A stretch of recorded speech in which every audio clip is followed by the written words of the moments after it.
کوردستان و حکوومەتی تورکیا ئایا ئەو گرێبەستە دەبێتە هۆی هەڵەشاندنەوەی قوارەی هەرێمی کوردستان و بابەتی مەترسی لەسەر وجودی کورد لە قوارەی سیاسی کوردیدا ڕاستیە یان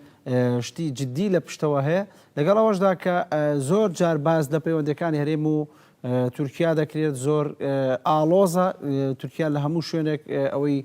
نەشاردوێتەوە کە زۆر بە دژە کورد لەم سەردەمەدا دەبینرێ و زۆر بە ئاشکرا شەڕی کورد دەکات لە هەر شوێنێکی دنیا بەڵام لە هەرێمی کوردستاندا ئەو شتانە چین کە بوونەتە مەترسی لەسەر وجودی لەسەر مانەوەی پێگەکەی و ئەو ڕێکەوتنە دەبێت چ شتێکی تیابێت کە تاوەکو ئێستا ئاشکرا نەکراوە ناوڕۆکەکەی لە کاتێکدا بۆ 50 ساڵە توانای ئەویان هەیە و کەسانی کەم گرێبەستیان واژۆ کردووە ئەم گرێبەستە بە شاراوەی بێڵنەوە لە کاتێکدا پەیوەستە بە ژیانی هاوڵاتیانی هەرێمی کوردستانەوە. من گفتوگۆ دەکەم لەگەڵ میوانەکانم عەلی کەریمی چاودێری سیاسی لە لەندەن لە بەریتانیاوە لەگەڵم دەبێ، هەروەها کاوێز مەلاپەروێز چاودێری سیاسی لە هەولێرەوە بەڕێزیشیان لەگەڵم دەبن. ئەم کاتتان باش. کاگالی دێمە لای تۆ. من بۆم گرنگە کە بۆ دەست پێ بکەین پەیوەندی تورکیا و هەرێمی کوردستان ئاڵۆزە لەگەڵ بەشێک لە باشووری کوردستان پەیوەندیەکان لە بابی بازرگانیایە، بەڵام لە کۆی بابەتە نەتەوەیەکە تورکیا دوژمن یان دژێکی سەرسەختی کورد دەبینرێت. تۆ چی دەڵێ؟ زۆر سڵاو بۆ تۆ کاکە چیاجان، هەروەتر سڵاو بۆ کاوێزی بەڕێز لە هەولێرەوە، ئەلبەتە بینەرانی بەڕێزی NRT. هەیقەتەوەیە با ئێمە بەڕاستی تۆزێک بە شەفافی لەگەڵ خۆمان و لەگەڵ میلەتەکەمان قسە بکەین. هەر لە ساڵی 1990ەوە کە حکوومەتی هەرێم دروست بووە، دواتر دوای ئەوەی کە شەڕ تەواو بوو ئاشتی هاتۆ وردە وردە حکوومەتی یەکگرتوو دروست بووە لە نێوان هەولێر و سلەیمانی و شەڕ و ناخۆشی لە نێوان دوو زلهێزی ناو کوردستان وەکو یەکێتی و پارتی تەواو بووە. هەموو ئەو مێژوویە وەکو شریتێک لە پێش چاوی عالەمەوەیە. ئەوەی کە من دەمەوێت لێرە پەنجەی بۆ ڕاکێشیم و پەنجەی لەسەر دابنێەوە بە تەحەداوە دەڵێم حتا بە درێژایی ئەو 29 ساڵەی هەرگیزا و هەرگیز ڕابیتەی گفتاری دیسکۆرسی قسەکردنی سوزان معلوماتدانی حکوومەت لەگەڵ خەڵک لەگەڵ ڕۆژنامەنووسان لەگەڵ دەوڵەتان هەرگیزا و هەرگیز ئەو ڕابیتە و ئەو پەیوەندێ نەبووە کە لە نێوان دوو دەوڵەت یا دوولایەن یا دوولایەنی شەفاف بەڕێوە چووە. زۆربەی جاران ئێمە دەکەوینەوە سەر ئەو ڕەوابیتی نێوانی مافیا و قاچاقچی ئەو جوورەشتانە. یعنی ئەمە زۆر کارەساتە. ئێستا بە سەدان ڕۆژنامەنووس لە ساحەی کوردستاندا کار دەکەن و ئەجنەبیش تا ئێستا ئەوە تاوە لە ڕاپۆرتەکەی خۆتاندا ئێستا ژەمە نازانین قەرارداد و گرێبەستی 50 ساڵی نەوت چۆن بوو. یعنی حقیقەت ئەوەیە ئەمە 50 ساڵ لەوەی پێش 55 ساڵ لەوە پێش دەوڵەتی چۆک و ئێران مەسەلەی نەفت لە سەردەمی موسەدیقدا بە نەتەوەیی کرا، میلی کرا. مەسەلەی نەوت لە وڵاتانی ئێمە مەسەلەیەک نییە کە ئاوا لە ژێر عەبا و بە قاچاقچێتی و بە مافیایی و لە ژێر پەردەوە بفرۆشتێت. دەبوو ئێمە ئەوانەمان هەموو شەفاف بێت، دەبوو ئەوانە لەگەڵ میلەتەکەمان لەگەڵ پارلەمانەکەمان. ئەوجا بایەکشت پێ بڵم کاکە چیاجان، میلەتیش دەزانێ، هەموو کەس دەزانێ لە ساڵی 92 کەمە پارلەمانمان داناوە حتا ئەم دقیقەیە پارلەمانێکی کارتۆنی بووە، هینە پرسی پێ دەکرێت نە ئاگای لێیە. ئەمن دەزانم دڵنیام کە زۆربەی ئەندام پارلەمانەکانی ئەم دووسێ دەورەی ڕابردوو بەقەت تۆ کاکسیایە بەقەت هوەری لە مەسەلەی نەوت نازانن ئەوە چییە، ئێمەش نایزانین. جا بۆیە هەرچی دەیڵێین لەسەر تەحلیل و لەسەر بۆچوونی خۆمانە و حەقی خۆشمانە. گومانی دزێتی، گومانی قاچاقچێتی، گومانی بە تاوان بردن، گومانی بە کۆیلەکردن، هەمووی ئەوانە زۆر باشە. پرسیارم دەبێت سەبارەت بە وابەستە کاک عەلی لەم ماوەیەدا زۆر باز لە مەترسی سەر قەوارەی سیاسی هەرێمی کوردستان دەکرێت. دەوترێ مەترسی لەسەر قەوارەکە هەیە، وڵاتانی دراوسێ زۆر دژی ئەم قەوارەیان. خۆ قەوارەکە تازە دروست نەبووە، چ شتێک وا دەکام وێنەی وا پیشان بدرێ؟ ئایا بەڕاستی قەوارەی هەرێمی کوردستان مەترسی لەسەرە؟ چشت ینی بۆچی وا لێ لە ئێستایا باز دەکرێت؟ زۆرم پێ خۆشەوە پرسیار دەکەی کاکچیا. هەیقەتەوەیە ئەوە هەمووی چاواشەکارێت بە من و بە کاکاوێز و بە توی ڕۆژنامەنووس و بە فڵان و فڵان قەوارە تێک ناچێت. قەوارە بەوە تێک دەچێت کە ئەوان وا دوو وەعیدیاندا ئابووری سەر بەخۆ بۆ ئەوەی کە قەوارەکەمان بمێنێتەوە. هزار شەو ئەولایان کرد لە 2014 و کابرایەکمان هێناوە خەبیرە، کابرایەکمان هێناوە مویسپی لە ماستی دەردێنێ، زۆر زیرەنگە ئەبخەرێ، ئەومان کردوێتە وەزیری نەوت و نازام ئەو جوورەشتانە بەخۆی بەجان تایەکێوە میلەتیان ئاوا جێلان کە بابە ئەم قەوارەیە بە مادە، بە ئێکۆنۆمی، بە ئابووری تازە مستەلیتێک فعلا خۆ من لەگەڵ ئەوەم ئەگە تۆ وڵاتێک ئابووری سەر بەخۆی ئابووری چاکی هەبێ وابەستە بە وڵاتانی دراوسێنە بێکە لێرەدا ئەبد دەبێ بڵم بە کاوێزیشکە بەڕاستی ئێمە وەکو کورد دوو جیرانی زۆر پیسمان هەیە، زۆر دیکتاتۆرمان هەیە، زۆر نائینسانیمان هەیە، چ ئێران بێت چ تورکیا. جا کەمادام ئێمە دەناو ئەو بەرداشەیدا دەناو ئەو خەرکەمانانەدا ئێمە ئاوای دەبوو بەڕاستی لەگەڵ میلەتەکەمان شەفافین. دەزانی کاکە سیاسەتی نەوتی هەرێم زۆر دواکەوتوترە لە 1920 کە ئاغای فۆکس و خاتوبێڵ هاتن لە عێراق و لە سەحرا وڵاتانی عەرەبی لەسەر ئەساس و بناغەی نەوت بەرژەوەندی بریتانیا و فەڕەنسا ئەنواعی وڵاتی دەوڵەت و نەتەوەیان دروست کرد بەبێ هیچ بنەمایەکی دەوڵەت و نەتەوەیی. ئەمن دەڵێم ئەم هەموو عەشیرەت و ئەگال بەسەر و دیرداشە لە بەری سەحرا لە 1920 کە گەنجەکانی ئەو ڕۆدە فیلماندا دەیبینن دڵنیام ئەمن دەڵێم ئەوان لە سەرکردایەتی ناڵم پارتی لە سەرکردایەتی بارزانی شەفافتر بوون بە ئینسافتر بوون هیچ نەبێ دەوروبەری میلەتەکەی خۆیان حاواندەوە هیچ نەبێ وڵاتێکیان دروست کرد. بەڵام بۆ تەنها بارزانی تۆ هەموو هێزە سیاسەکان وجودیان هەیە و بەشدار بوون لە زۆر شتێک لەو بڕیارانەی کە لە ڕابردوو درابوون بۆ نمونە ڕێفراندۆ ینی هەموو هێزەکان بەشدار بوون. ئەمە زانی چۆنە کاکچیا ئێستا برای خۆشەویستم کاکە هونەر راپۆرتێکی دا ئەمن دڵنیات دەکەم لە 2012 کە کاگنێچی خەریک بووە ئەم عەقدا بەدڵی داگیرکەری کورد بنووسێت نە کەسی ئاگادار کرد بە غێر از ئایلەی خۆی نا یەکێتی کاکە ئێوە لەبیرتان چۆتەوە چەند جار عیماد ئەحمەدیان هێنا کوتی کاکە من ئاگام لە هەموو شتێکە دوایە کوتی من ئاگام لە هیچ نییە ئەوی دیکە هاتی عومەر فەتا کوتی کاکە ئاگام لە هەموو شتێکە دوایە کوتی وەڵا ئاگام لە هیچ نییە کا قوبات کوتی ئاگام لە هەموو شتێکە کاکە حەقیقەت ئەوەیە ئێمە لەگەڵ دەوڵەت و دەوڵەت مەداری و پیاوی دەوڵەت لە کوردستان هاتوچۆ ئەوە هەستان و دانیشتن ناکەین ئێمە لەگەڵ گروپێکی مافیاین و ئەو گروپە مافیایە بەو لایدا دەمان جێلێنێ بەو لایدا دەمان خافڵێنێ مەسەلەن باسی ڕێفراندۆمت کرد ئەرێ کاکە ئەمن ئەو دەمی هاوارم کرد چیان بە ئێمە نەکرد لەسەر مەسەلەی ڕێفراندۆم کردیانین بە جاش کردیانین بە پیاوی کاکە حەقیقەتەوە بوو درۆ بوو هەموو کەسێک لەم کوردستانە بڕوای بەسەر بەخۆی کوردستان بێت بنەماڵەی بارزانینیانە بە ئیسپات کرد دەڵم مەسەلەی ڕێفراندۆم کاکە هاتم کوتیان هەرچی خراپە بە فڵان ڕۆشنبیر و بە فڵان نووسەر و بە فڵان ڕۆژنامە نووسیان کوت کوڕە کاکە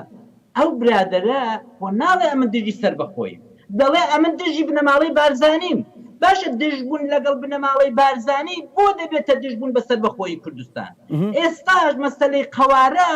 کاکە دڵنیات دەکەم ئەمن لەگەڵ ئەو برادرانە نازانم چێن کە دژی قەوارن نازان ئەو چەند ڕۆژە بۆ ئەوە بۆ تەشت یەک دوو نووسەر نەبێت ئەمن دیومن کە ئەوانیش لە داخان لە حەسرەتان دەیان ناسم دەزانم دڵسۆزن دەزانم کوردیان خۆش دەوێت دەزانم لە داخان وەختە شێت بن ئەوانە هاتوون باسی قەوارەی کوردی دەکەن دەڵێن تێک دەچێت کاکە قەوارەی کوردی بە من و بە تۆ تێک ناچێت زۆر باشە کاک عەلی زۆر باشە پرسیاری ترمە بێ بۆ کاتی کاک گەندەڵی و خراپ بەکارهێنانی دەسەڵات لەلایەن هێزە سیاسیەکانەوە دەکاتە ئەوەی ئێمە حەسب بکەین قەوارەکەمان نەمێنێ بیا داوا بکەین بچینەوە سەر بەغدا یعنی خۆ بەغداوە ئەو شامی شەریفە نییە کە خەڵک لێ دەڕوانێ ینی خۆ لەوێش ینی گەندەڵی هەیە خراپ بەکارهێنانی دەسەڵات هەیە ململانی تایفی هەیە ئەسڵەن کوشتن و کشتوبڕێک لە 2000کە لە دوای کەوتنی سەدام و لەوێ هەبوو لێرە نەبوو بە نمونەمە باسەکەم دەکاتەوەی کە ئێمە حەزکەین قەوارە نەمێنێ یان هەندێک کەس بانگەشە بۆ بکات لە سەتاسەر لەگەڵتم نەخێنەوەڵا چێپی خۆشە ماڵە خۆی وێران بێت بەڵام هەیقەت ئەوەیە کە قەوارە دەبێ بین کاکە لەگەڵ لەسەر ئەو نێزە دای بنین فاکتەرەکان هەموو لە تەنیژ یەکدا بدەین بەچی تێگەچێت یا ئەوەیە کە دەوڵەتێک دێ داگیری دەکا و هەموو سەرکردەکان دەگرێ و لە سزنی دەکا و دایانکوژە و ئینقلابێک دەکا و کۆدەتایەک دەکا و وڵاتمان داگیر دەبێت یا ئەوەی کە دەنێو خۆیدا دەڕوخێ ئەو جار حەقیقەت ئەوەیە ئەگەر شۆڕشێک ئەگەر ڕاپەڕینێک بە دژی ئەم گەندەڵانە بە دژی ئەم دەسەڵاتی مافیایە کە 29 ساڵە قڕۆسکەی کۆمەڵانی خەڵکیان گرتۆ ڕووبدا ئەوە بەو معنایی نییە کە قەوارە دەڕوخێ ینی پێت وایە مەترسی لەسەر دەسەڵاتە بنەماڵە سیاسەکان هەیە وەک لەسەر قەوارەکە هەبێ بەڵێ ئەتۆ مەسەن لە ساڵی 79 کاکە لە سەدام کاکە ڕووخە کوشتیان بەڵام کاکە خۆ عێراق نەڕوخ عێراق هەرماوە ئێران هەرما ئەمن مشکلەکەم ئەوەیە کە ئەو مزایدەکردنە ئەو خەڵک ئەوە زانین بە کاڵفامزانین بەسە کاکە ئێوە خۆ لەگەڵ میلەتەکەتان بێگانە نین خۆ ئەو میلەتی کوردە لە کۆرەی مێڕیخەوە نەهاتوە ئێوە ئاوەدەی سەوسێننەوە خۆ کاکە ئەو سەرکردانە زۆر ڕاحەت دەیانتوانی بێن پارلەمانێکی واقعی دەسەڵاتی واقعی بە دەسەڵاتی دادوەری بدەن بە دەسەڵاتی پارلەمان بدەن و حکوومەتێک بێت کە بەڕاستی لە خەڵکەوە بێ بچێتەوە بۆ خەڵک کاکە ئەتۆ بۆ هەموو شتێکم لێ دەشاریەوە سەفەرەکەت بەدزێ هاتوچۆکەت بەدزێ بودجەکەت نادەی بە پارلەمان نازانی چەندمان هەیە با یەک نەفەر بێ لە سەرکردەکانی کورد بە من بڵێ بودجەی ئەو میلەتەی بەڕاستی دەساڵەدا بە دینار و بە دۆلار چەندە کاکە کەس نایزانێ هەموو دیزە بە دەرخۆ نەکراوە کەوابێت ئەمن حەقی خۆمە لە بلیان گومانم هەبێت لە هەموو شتێک قسەی باشیان بۆ نەکەم دەنا ئەوەی کە کاوێت دڵە فەرمونون هەموو شتێک با لەسەر مێزەکە دابنین والله ئەمیش دەڵێم ناڵم شەریفترین ئەمن جیاوازی میلەتان ناکەم یانێکی ڕاستیز نیم بەڕاستی بەڵام وەکو کاوێت میلەتی کورد میلەتێکی شەریفە میلەتێکی قانەعە میلەتێکە باوەڕکە بە جێلاخە و بە کنگر و ئەوانەش بەڕێدەچەویش قسەش ناکە بەڵام ئەتۆ لەلایەک بۆ خۆت لە قەسر و قسوور دابی لەلایەک هەرچی خراپەرچی هەرچی شتی گرانە دەیکەی هەرچی نازانم چێ دەیکەی بەس چراخانی سوڕیاکانی بنە ماڵەکەت کاکە چاوی هەموو هەولێری چۆر کردووە باشە ئەتۆ ئەگە ئەوە بکەی دیارە میلەتیش لەگەڵت نایە دەنا ئەمن دڵنیام بگەینەوە ساڵانی نەوەت ئەو میلەتە بەبێ مەعاشیش بڵێ کاکە خەتەرە قەوارەکەم تێک دەچێت لە کاکەم نامەوێت پارەم ناوێ ئەمە دەچمەوە دەست مامۆستایەتی خۆم دەکەم ئەمن دەچم ئیشی خۆم دەکەم کارمەندم هیچ خەیدە ناکە تا پارەمان دەبێت زۆر باش کاک عەلی کاتێک ئەتۆ لەبەر چاوی من کوڕەکەت کوڕزاکەت برازاکەت لە ئاخر مۆدێلی زانکۆی هاروارد و نازانم چۆ دەخێنن بە ئاخر مۆدێلی سەیارە کاکە وەڵڵی جارێک برادێک هات بۆ لای من لە سلەیمانی قسێکی کرد ئێستاش دەجۆمدا دەزرینجێتەوە گوتی عەلی من دڵنیاتان دەکەم بەس پارەی وەنەوشە و مۆنیکاکان بدەن دەوڵەتی کوردیتان بۆ دروست دەبێت کاکە حەقیقەتەوەیە میلەتێک وەکو ئیسرائیل ئێستا چێتانمون باسی ئیسرائیلتان کرد ئەتۆ ئەگەر بەرەو قۆناغینەتەوە سازی بڕۆی بەرەو قۆناغی دەوڵەت سازی بڕۆی کاکە دەبێت خاچی بژی دەبێت متەواضع بژی چیە ئەوە دەکا سەرکردەکان زۆر باشە کاک عەلی دەگەڕێمە وڵات کاک کاوێز وەکو کاک زۆر باش کاک عەلی ینی چواردەوری ئەمە کاکاوێز باسی کرد کە ئەو بڕۆی بە بابەتی دوژمن نییە بەڵام چواردەوری ئەمە ینی تەباو کۆکن گفتوگۆی وڵاتانی ئیقلیمی لە بە دیارچاوی دنیاوە لەسەر قەزەیەکە کە قەزەی کوردە بۆ دنیا تەبا بێ و کورد لە ناوخوا ناتەبا بێت چی وای کردووە دەرفەتیەوە هەیە کورد تەبا و یەکدەنگ بێ بتوانێ ئەمانە تێپەڕێنێ بۆ یەکی وەکو من پرسیارەکە زۆر سادەیە بۆ ئەوەی کە کاکە سیاجا من لە یەقینم ینی من لە ساڵی 75ەوە لە خۆمدا حەڕەکەی کوردیدا بوو من لە یەقینم هەموو ماڵێک ئێستا ئەو ماڵەی من ئەو 4 کەسی ئەگەر یەکبان دەست بین ئەو ماڵە هەڵدەوەش دڵنیات دەکەم خۆی هیچ کەس بە قەد ساحەب ماڵ کە دزێک خۆی ساحەب ماڵ بێ خۆی هیچ کەس بە قەدەوەی شارەزانیە ئەتۆ وەکو وەی وایە کە کەسێکی نیزەی لە خۆی بڵێ کاکە و شۆرە لە ماڵەکەم دزی بکە ئەوە حەقیقەتێکە ئەمن کەوت ئەمن لە یەقینم ئەمن پرسیارەکە وڵام دەیزانم یعنی بەڵام مشکلەکەی من ئەوەیە کە نوخبە ڕۆشنبیر نەگەیشتۆتە ئەو قەناعەتەی نەگەیشتۆتە ئەوەی کە بێ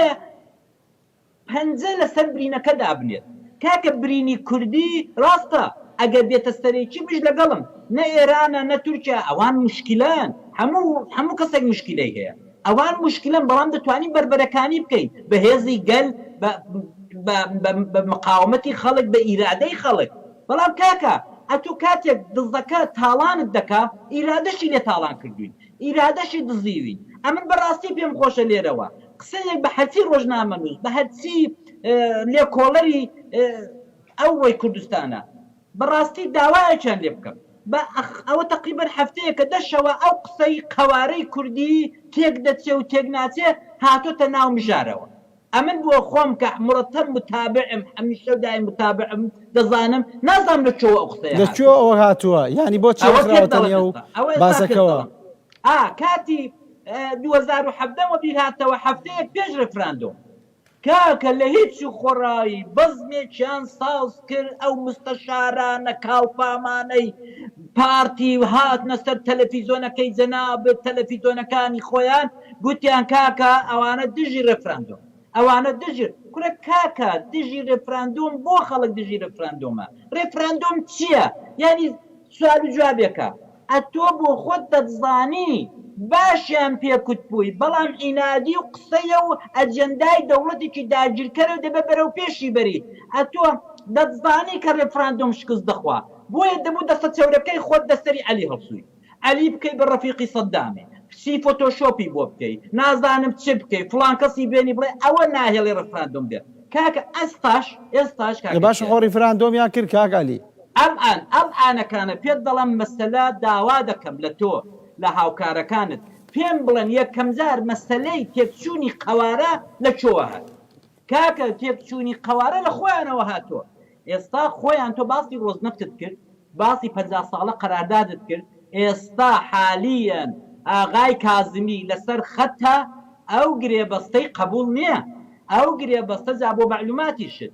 وەختێک سێ دەوڵەت سەروەری خۆیان هەیە سێ دەوڵەتی گرنگ لە ناوچەکە رووس تورکیا عێراق بێن دابنیشن لەسەر گرێبەستێکی دڵنیات دەکەم ئاسانترین فتکردنی کووردە فتکردنی ماڵی بارزانەیە کە ئەم قەراردادی 50 ساڵەیان بەستووە من دڵنیات دەکەم عێراق و کازمی و پوتین و ئۆردۆغان پێک بگەن وەک پێش گەیشتون ئەو گرێبەستە ئەوەندەی بۆ کورد ئەرزیش نییە ئەو کاتەیە میلەتێکی بە ئیرادا دەبێ بێ بڵێ کاچی ئاشتی هەورامی و کاچی نەچیر بارزانی وەرن بۆ مەحکەمەی گەل وەرن بزانم ئەو میلەتەتان بۆ وا قوڕ بەسەر کرد بۆ واتان لەو میلەتەی کرد حەقیقەت ئەوەیە کە ئێستا ئەوان ئەوەی دەزانن هەنگەکەیان لە دوورەوە جۆ لێ ئەوانە زۆر زیرەنگن هەنگەکەیان بە جۆ گەیشتۆ کە لەوانەیە قەوارە تێکچێ قەوارە بەوەی تێک دەچێت قەوارە بەوەی تێک دەچێت سپەنێ بەلۆعەکەی بگرنەوە فلسێگنەیە میلەت دێتە سەر جادا سەری جۆی خۆی دەڕنیە ئەوانیش بە جانتای پڕ لە پارە کە دەریشان چواندووە پارە لە دەرێ پارە لێرە نییە وەکو شای ئێرانی لەگەڵ خۆی بەرێ نازام چی ئەوە بۆ خۆیان دەرباز دەبن و تیاری خصوصیشان هەیە بۆیە لە ئێستاوە بۆ دوڕۆژ دەڵێن کاکە ئەوە فڵان کەس بوو ئەوە تا لە فەیسبوک کوڕزاوەرە سیاسەتی ئەو میلەتەی بۆتە فەیسبوک کاکەوە تا لە فەیسبوک دەڵێ ئەمن ئەو قەوارەیە بناوێ ئەمن دەچم لە بەغدا مەعاجۆر دەکرد کاکە ئەتۆ ئەرێ بەڕاستی ئەم بزایدەیە بۆچی ئەرێ کاکە زۆر باشە کاکعلی ینی ئەوخواان ناتوانین موچەی فەرمانبەرەکانیان بدەن وڵاتێکی سادە کە سەری لە سیاست دەرناچێت کاکە زۆربەی ئەندام پارلەمانەکانی سێ دەورەی ڕابردوو لەگەڵ ئەم هەموو جێگیری سەرۆک وەزیر و جێگیری چی و چی ئەرێ مەعاش لە چۆ وەردەگرن بۆ مەعاژە تۆ لە بەغداوە وەردەگری بەو پاڕانەوە ماڕانەوەی وەڵڵا ڕسمێکم دی لە سەرۆکی فراکسیۆنەکەیان لە بەغدایە وەڵڵا من شەرمم کرد چوو ئاوا سلوی گرپو لەگەڵ زۆر باشە کاکعلی زۆر باشە زۆر باشە کاکعلی دەگری ماستاویش دەکەین باشە کاکاوێز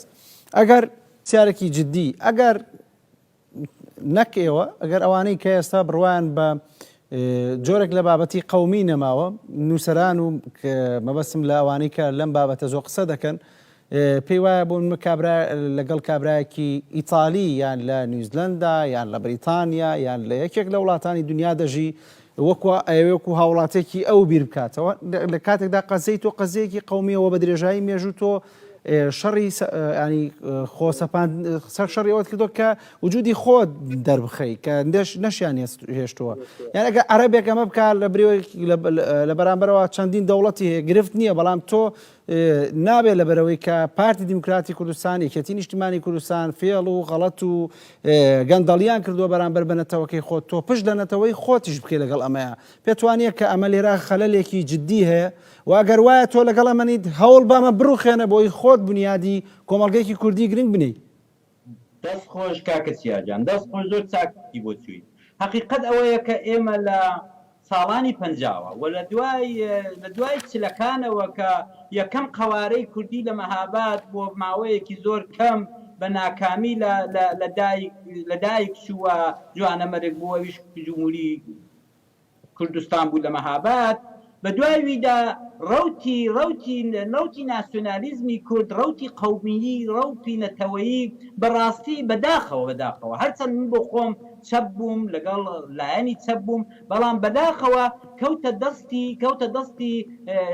لایەنی چەپ دەستی کۆمۆنیستەکان دەستی شوعی دەستی کۆمەڵەکان و ئەمە بەڕاستی ئەوەی کە جەنابت دەڵێ فعلەن ئێمە دەبێت قورچێکی چاک لە خۆمان بگرین کە ئێمە وەکو هێزی چەپ بە درێژایی ساڵانی بە تایبەت 60 و 70 و 80 و 90 ئێمە خۆمان بە دەستی خۆمان کێشەی نەتەواییتیمان فڕەدا هاویشتمانە باوەشی دەستێکی زۆر نائەمین دەستێکی قاچاقچی دەستێکی کە ئەسڵەن مەبەستی نەتەوە نەبووە تۆ ئەگەر لە دێر زەمانەوە بێنی سەیری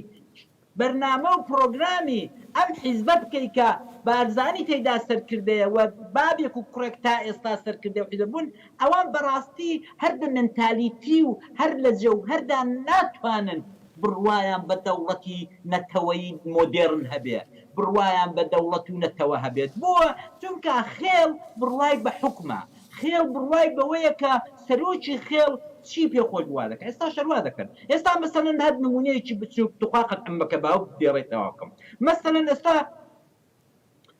بە حسابی قانونی مۆدێر ئەمە جێگۆڕچە کراوە دەستا و دەست کراوە برادێکی دیکە بە ناوی نەچیر کە برازای خۆیەتی بۆتە سەرۆکی ئۆکەی مەبارەکە زۆر باش کوڕەکەشی بۆتە سەرۆکی حکوومەت زۆر باشە مەبارەکە قەید ناکە کوڕیش دەتوانێت بە ئیریس نەبا بەڵام بۆ خۆی قابل ئەوەش ناقەبوو بەڕام کاکە ئەتوو هاتووی بەسەر وانەدا مەرجەیەکی دیکە دروستکردە بنەوەی بارگا وەرە تۆ لە دنیای مۆدێرن لە دنیای کۆرۆنادا لە هەزارەی سێهەمدا ئەتۆ شتێک دروست کردە بنەوەی بارگا هەمان ئەو ڕەشماڵ و مەشماڵەی سەحرا و مەحرایە بوو کە فڵان عەشیرە فڵان مەلیک فڵان ئەمیرزادە فڵان سەرۆک عەشیرە لە ڕەشماڵەکەی خۆی لە سەحرایە وشترەکان لەبەر دەرگای کەوتبوون و ئەویش تفەنگی پێ بوو ئەویش پیاوی هەبوو کاکە ئەتۆ ئاوات لە قەوارەی سیاسی کرد جا لێرەدا دێگەڕەمەوە سەر قسەکەی تۆ لعنەت لە خۆمە خۆم دەڵێ کاکە ئێمە دەمانتوانی وەکو هێزی چەپ وەک هێزی کۆمەڵە وەک هێزی حیزبی شوعی وەک هەمووی ئەوانە دەمانتوانی بە باشترین شێوە مەسەلەی نەتەوایەتی بەسەلەی میلی لە دەستی خۆمان بگرین و ئاوا بەڕڵای نەکەین کاکە لە ساڵی 92 ئەمە دەزانین هەمووتان لە بیرتانە پارلەمان کرایەوە ئاخت و چاری دەکردی کو نابێ ئاڵای کوردستان لێ بکەن مامجلال دێک و بابەت چۆن ئەمە فدرالیین دێک و کاکە فدرالی چی ئێمە ئۆتۆنۆمیمان دەوێت ئەوە هەموو شاهید باشە کاتێک ئێمە